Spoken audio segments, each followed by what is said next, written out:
வணக்கம்.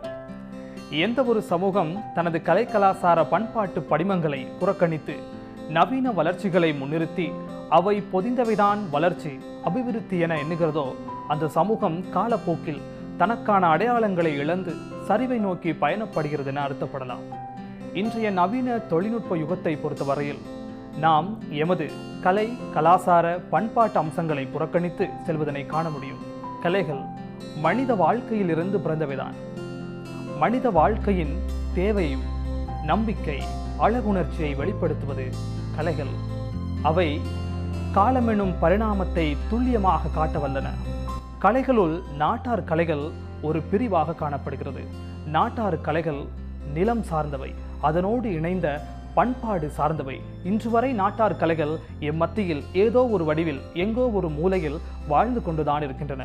இதன் ஒரு அங்கமான தாலாட்டு இன்னமும் நாட்டார் கலைகளை உயிர்ப்பித்த வண்ணமே இருக்கின்றன. இது தொடர்பான புதியதொரு அத்தியாயத்தில் கால் எடுத்து வைக்கின்றோம். கலையோடு பேசலாம் வாங்க.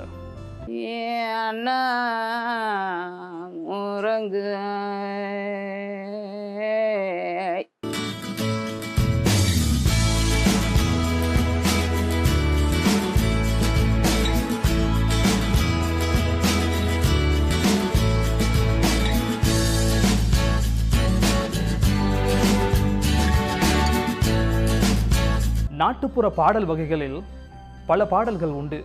ஆனால் தாலாட்டு எம் எல்லோரது வாழ்வியலோடும் இரண்டர கலந்த ஒரு கலை வடிவமாகும். தாலாட்டு இந்த தலைமுறையினருக்கு கொஞ்சம் புதியதாகவே இருந்தாலும் ஆராரோ ஆரிரோ என்ற இந்த சந்தம் உங்கள் தாயை உங்களுக்கு நினைவுபடுத்தும். தாள் என்பது நாவை குறிக்கும். நாவினால் ஓசை எழுப்பி குழந்தையை உறங்க வைப்பதே தாலாட்டு எனலாம். ஆனால் இந்த நவீன காலத்தில் பெரும்பாலானோர் தாலாட்டு இசைத்து தான் குழந்தையை உறங்க வைக்கின்றார்களா? இதனால் தான் இன்று தாலாட்டின் மகத்துவத்தினையும் அதன் மகிமையினையும் நாம் இழந்து நிற்கின்றோம். நம் வாழ்வியல் சூழலுக்கு ஏற்ற வகையில் ராராட்டு, தாலாட்டு, ஓராட்டு, தொட்டில் பாட்டு, திருத்தாலாட்டு என பல்வேறு பெயர் கொண்டு தாலாட்டு வளர்ந்து நிற்கிறது. தாலாட்டு தாய் பாடும் தமிழ் இசை பாட்டு என்ற சிறப்பினையும் பெற்றுள்ளது. தாயின் மனக்கதவினை சமூகத்திற்கு எடுத்து காட்டுபவை தாலாட்டு பாடல்கள் தான். கிராமத்து மக்களிடம் தொன்று தொட்டு வளர்ந்து வரும் இந்த பாடல்களை இயற்றியவர் யார் என்றால், பல தலைமுறைகள் கடந்தும் வாய் வழியில் வந்தபடி வகையுடனே நான் வளர்ந்தேன் என்று தாலாட்டு வளர்ந்து செல்கிறது. குழந்தைகளை தூங்க செய்வதே தாலாட்டின் முதன்மையான பயன்பாடாகும். குழந்தைகளை அமைதிப்படுத்துவதும் தாலாட்டு தான். இவை மட்டுமல்ல, எம்மிடமே உள்ள ஏழ்மையை தாலாட்டின் வழியே ஒப்புவித்து விடவும் முடியும்.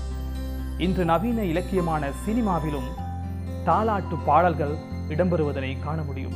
ஒட்டுமொத்தமாக பார்ப்போமானால் தாய்மன இயல்புக்கு ஏற்றவாறு குழந்தையை சிலாகிக்க வைக்கும் வல்லமை தாலாட்டுக்கு உண்டு.